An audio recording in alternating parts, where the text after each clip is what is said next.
नमस्ते, मैं अंजलि चौहान। आज हम बात करेंगे कपालभाति के बारे में। कपालभाति को लेकर लोगों के माइंड में बहुत से कन्फ्यूज़न रहते हैं कि कपालभाति कैसे करना चाहिए, सही तरीका क्या है कपालभाति को करने का, कपालभाति कितना करना चाहिए या कपालभाति किस प्रॉब्लम में कितना हमें फ़ायदा देता है, किन किन प्रॉब्लम में करना चाहिए या किस में नहीं करना चाहिए। तो इस तरीके से बहुत से कन्फ्यूज़न है कपालभाति को लेकर। तो उन्हीं सब कन्फ्यूज़न को क्लियर करने के लिए आज हम पूरा डिटेल में बात करेंगे कपालभाति पर। तो सबसे पहले तो हम ये जानते हैं कि कपालभाति एक प्राणायाम है या नहीं। तो कपालभाति जो है वो एक प्राणायाम नहीं है, कपालभाति एक क्रिया है। योग में क्रियाएं उनको कहते हैं जो हमारे शरीर की शुद्धि करती हैं, हमारे शरीर की सफाई करते हैं। लेकिन कपालभाति के जो फ़ायदे हैं वो बहुत ज़्यादा हैं, अनगिनत फ़ायदे हैं। तो उसकी वजह से कपालभाति को हमने एक प्राणायाम की तरह काउंट करने लगे हैं, या कपालभाति को हमने प्राणायाम में इंक्लूड कर लिया है। एक तो कपालभाति बहुत ही सरल है, हर कोई कपालभाति को कर सकता है, तो इसलिए भी, और इसके जो फ़ायदे हैं वो बहुत ज़्यादा हैं। उनकी लिस्ट इतनी लंबी है कि अगर हम काउंट करने लगें तो कुछ उसमें से छूट ही जाएंगे। तो कपालभाति के फ़ायदे बहुत ज़्यादा हैं। इन्हीं सब को लेकर आज हम बात करते हैं। तो सबसे पहले तो ये देखते हैं कपालभाति हमारे शरीर पर काम कैसे करता है। कपालभाति जैसे कि मैंने अभी बताया, ये क्रिया है और हमारे शरीर की सफाई करने का काम करता है। तो सफाई ये किस तरीके से करती है? सबसे पहले हम इस तरीके से समझते हैं कि जो हम नॉर्मल ब्रीदिंग करते हैं, एक स्वस्थ मनुष्य औसतन 1 मिनट में 10 से 12 बार या 15 बार सांस लेता है, और 1 मिनट में वो लगभग 4 लीटर ऑक्सीजन या फ्रेश एयर को इनहेल करता है। तो ये एक स्वस्थ मनुष्य की नॉर्मल ब्रीदिंग कैपेसिटी है। लेकिन जब आप कपालभाति करते हैं, जब हम कपालभाति करते हैं तो हमारी जो नंबर ऑफ ब्रीदिंग है वो बहुत ज़्यादा बढ़ जाते हैं। तो हम लगभग 1 मिनट में 60 से 70 बार हम स्ट्रोक्स लगाते हैं, या इनहेल और एक्सेल हमारा लगभग 60 से 70 बार होता है। तो यानी कि नंबर ऑफ ब्रीदिंग हमारा बढ़ जाता है कपालभाति करते हुए। तो जब हमारा नंबर ऑफ ब्रीदिंग इंक्रीज़ हो रहा है तो हमारा इनहेलेशन करते हुए जो फ्रेश एयर का इंटेक है वो भी ज़्यादा होगा, यानी कि हम ज़्यादा एयर इनहेल करेंगे, ज़्यादा ऑक्सीजन हमारे अंदर जाएगी। तो एक तो सबसे बड़ा फ़ायदा यही हुआ कि हम जब कपालभाति करते हैं तो आप 1 मिनट में लगभग 40 से 50 लीटर तक फ्रेश एयर को इनहेल करते हैं। नॉर्मल ब्रीदिंग में जो हम इनहेल कर रहे हैं वो 4 लीटर कर रहे हैं, लगभग औसतन 4 लीटर एक अच्छी कैपेसिटी मानी जाती है। बहुत अधिकतर लोग 4 लीटर तक भी या फ्रेश एयर को इनहेल नहीं करते, लेकिन कपालभाति में आप वही 40 से 50 लीटर तक फ्रेश एयर को इनहेल करते हैं। तो हमारा जो कंजप्शन है फ्रेश एयर का वो बहुत ज़्यादा बढ़ जाता है। तो एक तो ये फ़ायदा बहुत बड़ा है। तो इनहेल यानी कि ऑक्सीजन का जो कैपेसिटी है वो बहुत ज़्यादा बढ़ जाती है हमारे शरीर में। तो इसके साथ साथ जो मेन उद्देश्य है कपालभाति का, क्लीनिंग का, वो कैसे पूरा होगा? जब हम इनहेल जैसे बढ़े तो उतना ही एक्सेल भी बढ़ा, यानी कि नंबर ऑफ एक्सेल भी बढ़ा। तो जब नंबर ऑफ एक्सेल बढ़ा तो हमारे शरीर का टॉक्सिन्स बाहर निकलेगा, यानी कि हमारा जैसे कार्बन डाइऑक्साइड है और भी टॉक्सिन्स हैं, तो वो सब भी शरीर से बाहर निकलेंगे हर बार। जब नंबर ऑफ ब्रीदिंग हमारा लगभग 60 से 70 बार हमारा पर मिनट हो रहा है, तो यानी कि टॉक्सिन्स भी उतना ही ज़्यादा शरीर से बाहर निकल रहा है। तो इस तरीके से हमारे पूरे शरीर की शुद्धि होती है जब हम कपालभाति प्राणायाम को करते हैं। और इस तरीके से मैक्सिमम जो कार्बन डाइऑक्साइड है वो हमारे शरीर से बाहर निकलती है। साथ ही जो हमारे शरीर का पूरा वेस्ट है वो भी बहुत मात्रा में बाहर निकलता है। जैसे कि मैंने आपको पहले भी वीडियोज़ में बताया है कि हमारे शरीर का लगभग 60 से 70% जो वेस्ट है वो ब्रीदिंग के थ्रू ही बाहर निकलता है, क्योंकि ब्रीदिंग एक ऐसा प्रोसेस है जो 24 घंटे चलने वाली प्रोसेस है। तो सबसे ज़्यादा टॉक्सिन्स या सबसे ज़्यादा जो वेस्ट है वो ब्रीदिंग के थ्रू ही बाहर निकलता है। बाकी जो हैं जैसे कि हमारा डेफिकेशन है, यूरिनेशन है, स्वेटिंग है, तो ये सब जो प्रोसेस हैं ये टाइम टू टाइम होती हैं, ये प्रोसेस हर टाइम नहीं चलती। तो इनसे एक लिमिटेड मात्रा में ही हमारा जो वेस्ट है वो बाहर निकल पाता है। तो इसका मतलब सबसे ज़्यादा वेस्ट हमारा बाहर निकलता है ब्रीदिंग के थ्रू। जो हम सांस लेते हैं पूरा दिन, तो उससे हमारा सबसे ज़्यादा टॉक्सिन्स बाहर निकलता है, और कपालभाति में तो वो बहुत ज़्यादा बढ़ जाता है। तो दूसरा फ़ायदा हमारा ये हुआ कि बहुत ज़्यादा हमारा वेस्ट बाहर निकला, हमारे शरीर की शुद्धि हुई। तो इसको हम ऐसे समझेंगे, इसको हम शुरू करते हैं अपने डाइजेस्टिव सिस्टम से, क्योंकि कपालभाति जब हम करते हैं तो इसको हम एब्डोमेन से ही करते हैं, एब्डोमेन को पुश करते हैं अंदर की तरफ। तो इस तरीके से हम कपालभाति को करते हैं। तो हम कपालभाति का जो फ़ायदे हैं वो शुरू भी अपने डाइजेस्टिव सिस्टम से ही करते हैं। हमारे डाइजेस्टिव सिस्टम पर क्या फ़र्क पड़ता है कपालभाति का? जब हमारा जो एंजाइम्स हैं वो बहुत सही मात्रा में रिलीज़ होते हैं, हमारी जठराग्नि एक्टिव हो जाती है, हमारा जो खाना है वो बहुत अच्छे से पचता है।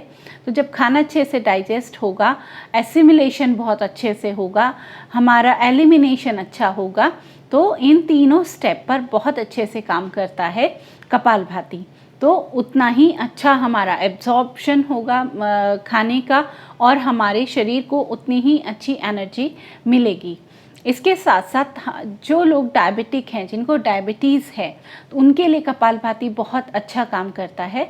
हमारे पैनक्रियाज पर बहुत अच्छा तरीके से काम करता है। तो डायबिटीज़ को कंट्रोल करने में देखा गया है बहुत हद तक कपालभाति अच्छा काम करता है, और बहुत अच्छे रिजल्ट्स देखने में आए हैं कपालभाति के जिनको डायबिटीज़ है। तो जो डायबिटिक हैं वो अपने डायबिटीज़ को कंट्रोल कर सकते हैं नियमित तौर पर कपालभाति को करने से। और जिनको डायबिटीज़ नहीं है वो भी रेगुलर कपालभाति को करने से अपने चांसेस को कम कर सकते हैं डायबिटीज़ होने के। तो इस तरीके से डायबिटीज़ के जो पेशेंट हैं उनके लिए बहुत अच्छा है, कपालभाति रेगुलर करने से अपने डायबिटीज़ को कंट्रोल कर सकते हैं। इसके साथ साथ ही हमारे जो शरीर के अंदर पित्त है, एसिड लेवल है, उसको कंट्रोल करता है। हमारे जो एसिड बेस लेवल है उसको कंट्रोल करता है। हमारी बॉडी की जो पीएच है उसको कंट्रोल करता है। यानी कि अगर हम कहें वात, पित्त, कफ, इन तीनों को बैलेंस करके रखने का काम भी करता है। जिनको हाइपर एसिडिटी रहती है, अगर वो भी रेगुलरली कपालभाति को करते हैं तो उनके शरीर में जो बढ़ा हुआ पित्त है वो भी कंट्रोल होने लगता है। तो इस तरीके से हमारे पूरे डाइजेस्टिव सिस्टम पर, चाहे वो हमारा लीवर है, पैनक्रियाज है, स्टमक है, गॉल ब्लैडर है, हमारा इंटेस्टाइन है, हर एक अंग पर काम करता है कपालभाति। इसके साथ साथ अब हम आते हैं रिप्रोडक्टिव सिस्टम पर। तो रिप्रोडक्टिव सिस्टम पर भी बहुत अच्छा काम करता है जो कपालभाति है। आज के टाइम में बहुत कॉमन प्रॉब्लम है, जैसे कि पीसीओडी है, जैसे सिस्ट फॉर्मेशन है, फिब्रॉइड्स हैं, इनफर्टिलिटी हैं, पेनफुल पीरियड्स हैं। तो ये बहुत ही कॉमन प्रॉब्लम है लेडीज़ की, और इसमें इन सब प्रॉब्लम्स में बहुत अच्छा काम करता है कपालभाति। अगर हम रेगुलरली कपालभाति का अभ्यास करते हैं, प्रैक्टिस करते हैं, तो हमें ये जो सिस्ट फॉर्मेशन है, फिब्रॉइड फॉर्मेशन है और इनफर्टिलिटी है, इन सब में बहुत अच्छा हमें फ़ायदा देता है कपालभाति रेगुलर करने पर। इसी तरीके से मेल में भी चाहे वो इनफर्टिलिटी है या प्रोस्टेट एनलार्जमेंट का प्रॉब्लम है, तो इन प्रॉब्लम्स में भी कपालभाति का बहुत अच्छा रोल देखा गया है, और इन प्रॉब्लम्स को भी काफ़ी हद तक क्योर करता है। इसके साथ साथ अब हम आ जाते हैं अपने यूरिनरी सिस्टम पर। तो हमारे यूरिनरी सिस्टम पे, चाहे वो किडनी है तो या पूरा यूरिनरी सिस्टम, उस सब पे भी कपालभाति का बहुत अच्छा इफ़ेक्ट देखा गया है। हमारे शरीर में कोई भी स्टोन फॉर्मेशन हो, चाहे वो किडनी हो, किडनी में स्टोन फॉर्मेशन हो, हमारे गॉल ब्लैडर में स्टोन फॉर्मेशन हो, कहीं पर भी सिस्ट फॉर्मेशन हो, ये इस तरीके की प्रॉब्लम्स तभी आती हैं जब शरीर के अंदर वेस्ट इकट्ठा होता है। जब वो बाहर एलिमिनेट नहीं हो पाता प्रॉपर, तो वो हमारे शरीर में स्टोन की फॉर्म में जमा होता है, सिस्ट की फॉर्म में, या फिब्रॉइड्स, इन तरीके से वो जमा होने लगता है। वैसे तो बहुत सारे रीज़न हैं, लेकिन आज हम जो डिस्कस कर रहे हैं वो हमारे टॉक्सिन्स को लेके, वेस्ट को लेकर है। तो उनका अगर एलिमिनेशन सही तरीके से नहीं होता तो वो स्टोन की फॉर्मेशन में हमें प्रॉब्लम देते हैं। तो अगर हम रेगुलर कपालभाति का प्रैक्टिस करते हैं तो हमारे शरीर में स्टोन फॉर्मेशन के, सिस्ट फॉर्मेशन के, जो हमारे शरीर में जगह जगह गांठें बन जाती हैं, उन सब की प्रॉब्लम के चांसेस बहुत हम कम कर सकते हैं अगर हम रेगुलरली कपालभाति का अभ्यास करते हैं। अब हम आते हैं, अभी हमने बात की डाइजेस्टिव सिस्टम के बारे में, रिप्रोडक्टिव सिस्टम के बारे में और यूरिनरी सिस्टम के बारे में। तो जैसे इन सब सिस्टम पे काम किया कपालभाति ने, उसी तरीके से हमारे रेस्पिरेटरी सिस्टम पर भी बहुत अच्छे तरीके से काम करता है कपालभाति। जैसे कि हमने जब हम पुश करते हैं तो क्या आप देखते हैं कि उसका एक प्रेशर जो है वो हमारी डायफ्राम मसल्स पर जाता है। डायफ्राम मसल्स अंदर की तरफ पुश होती हैं, जिससे हमारे लंग्स का जो है कैपेसिटी है वो इम्प्रूव होती है, लंग्स का सरफेस एरिया इंक्रीज़ होता है, तो मैक्सिमम जो एयर है वो आती है लंग्स के अंदर। लंग्स की कैपेसिटी को बढ़ाने में, लंग्स के ज़्यादा से ज़्यादा एरिया हम यूज़ करने में हमें कपालभाति बहुत अच्छा रोल प्ले करता है। अगर किसी को रेस्पिरेटरी सिस्टम का प्रॉब्लम है, लंग्स की कैपेसिटी कम है, ऑक्सीजन लेवल कम है बॉडी के अंदर, तो या अस्थमा है, ब्रोंकाइटिस है, कोई भी प्रॉब्लम है रेस्पिरेटरी सिस्टम की या लंग्स की, तो अगर आप रेगुलर कपालभाति करते हैं तो आपके रेस्पिरेटरी सिस्टम को भी उतना ही स्ट्रॉन्ग करता है कपालभाति। साथ साथ ही हमारे हार्ट पर भी बहुत अच्छा इफ़ेक्ट डालता है, हमारे हार्ट को स्ट्रॉन्ग करता है, हमारे हार्ट रेट को भी कंट्रोल करता है। तो इस तरीके से अभी आपने देखा एक एक ऑर्गन पर, एक एक सिस्टम पर किस तरीके से कपालभाति काम करता आ रहा है। इसी तरीके से हमारे अब हम आ जाते हैं स्कल पर। जैसे कि इसका नाम ही इंडिकेट करता है कपाल भाति। कपाल मीन्स हमारा स्कल और भाति मीन्स चमकना। तो यानी कि हमारा स्कल शाइन करता है कपाल भाति को करने से। तो हमारा ये पूरा रीज़न कैसे शाइन करता है और कैसे रोल प्ले करता है कपाल भाति ऊपर तक इसका इफ़ेक्ट आने में।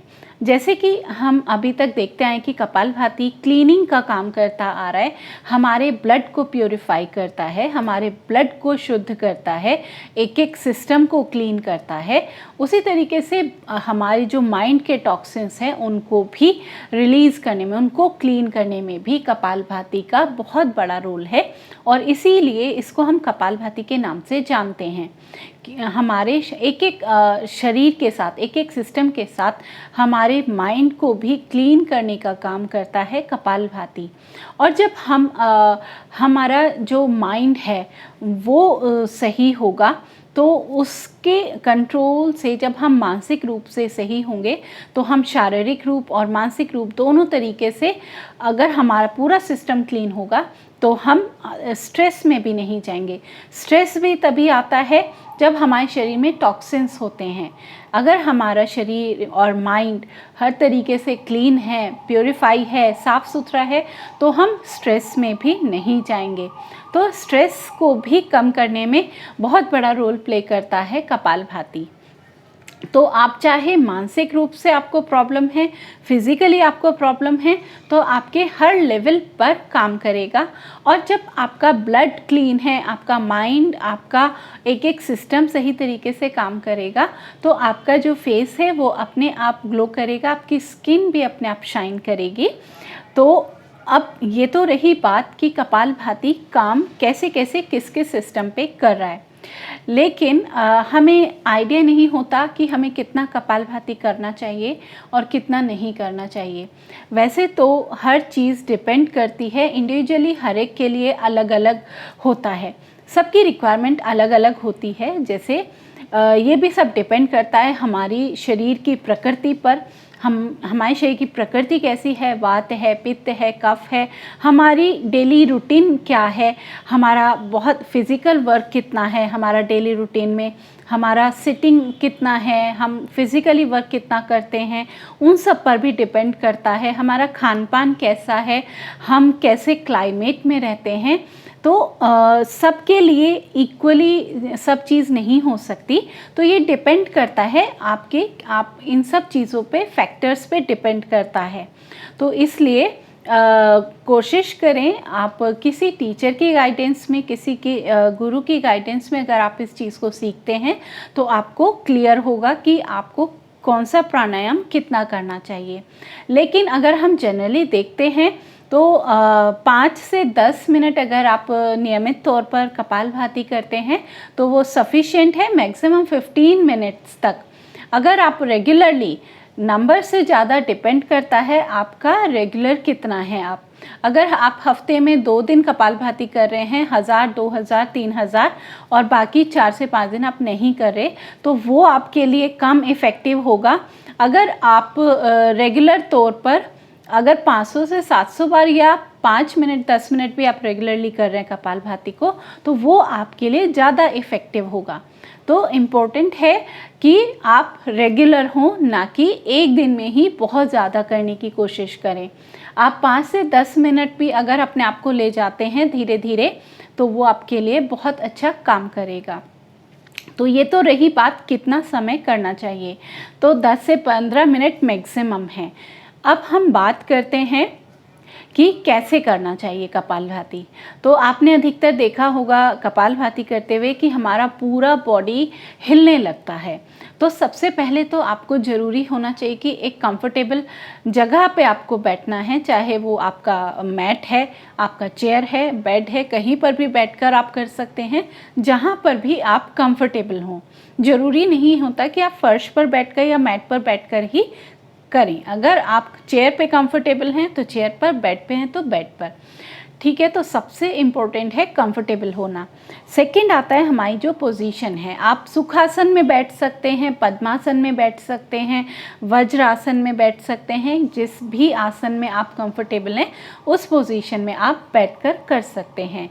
अब इसके बाद आता है आपका पोस्चर कैसा होना चाहिए। तो सबसे पहले आपको फिज़िकली स्टेबल होना चाहिए। अधिकतर हम सोच कुछ और रहे होते हैं, कपालभाति कर रहे होते हैं, तो उसमें आपको इफ़ेक्ट जाता ही नहीं है।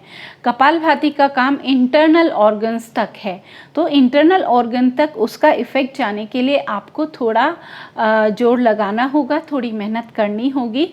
तो उसके लिए आपको एक अच्छे तरीके से पूरे ध्यान के साथ पूरा आपको ध्यान वहीं पर लाना होगा और एक एक स्ट्रोक को अच्छे से लगाना होगा। तो इसमें अपने आप को फिज़िकली स्टेबल करें, आपको बिल्कुल हिलना नहीं है। अधिकतर आपने लोगों को देखा होगा उनका पूरा शोल्डर भी मूव करता है, पूरी बॉडी हिलने लगती है कपालभाति करते हुए इस तरीके से। तो आपको पूरा बॉडी को नहीं मूव करना है, आपको सिर्फ यहाँ पर मूवमेंट करना है। तो आपका जो मूवमेंट है वो सिर्फ यहाँ पर होना चाहिए और वो कोशिश करें जितना आप अंदर तक ले जा सकते हैं अपने पेट को उतना अंदर तक लेकर जाएं, अच्छे से पुश करें और अपनी स्पीड को, अपनी फ्रीक्वेंसी को मेंटेन करके रखें। यानी कि जो भी आपकी स्पीड है, जो फ्रीक्वेंसी आपकी है उसको मेंटेन करें, एक ही स्पीड के साथ करें। ऐसा नहीं कि कभी स्लो, कभी फास्ट, कभी धीरे, कभी रुक गए। आपको एक नंबर तक अगर 60 टाइम्स आप कर रहे हैं तो 60 टाइम तक सेम फ्रीक्वेंसी के साथ आपको करना है, फिर रुक सकते हैं, फिर कर सकते हैं, लेकिन एक स्पीड और एक फ्रीक्वेंसी को मेंटेन करते हुए, तभी वो सबसे ज़्यादा इफ़ेक्टिव होता है। तो ये कुछ टिप्स हैं जो आप कपालभाति को करते हुए ध्यान रखें। साथ साथ में कपालभाति हमेशा खाली पेट करने वाला प्राणायाम है। इसको अगर आप खाना खाने के बाद करेंगे या फिर जैसे मॉर्निंग में भी आप फ्रेश नहीं हुए तो अगर आप उस टाइम कपालभाति करते हैं तो उसका रिवर्स इफ़ेक्ट हो सकता है, वो आपको फ़ायदे की जगह नुकसान कर सकता है। तो इसलिए सुबह में अगर खाली पेट भी आप कर रहे हैं तो फ्रेश हों अच्छे से, उसके बाद ही कपालभाति को करना चाहिए। और अगर इवनिंग में करें तो भी एक अच्छा डिस्टेंस होना चाहिए आपके मेन मील में और कपालभाति में। तो इन छोटी छोटी चीज़ों को आपको ध्यान रखना है। और किनको कपालभाति नहीं करना चाहिए, अगर आपको बहुत हाई ब्लड प्रेशर रहता है, आप हार्ट के पेशेंट हैं, तो आप बहुत ज़्यादा कपालभाति ना करें, या करें तो बहुत ही सहजता के साथ, यानी कि आपको उतना प्रेशर के साथ हिट नहीं करना है, स्ट्रोक्स नहीं लगाना है। तो आपको बहुत ही इजी वे में सरलता के साथ आपको करना है, अगर आपको हाई ब्लड प्रेशर या हार्ट के आप पेशेंट हैं। अदरवाइज़ आप एक अच्छे तरीके से कर सकते हैं। तो और 1 सेकेंड में 1 स्ट्रोक, यानी लगभग 60 सेकेंड में 60 टाइम्स आप कपालभाति कर सकते हैं।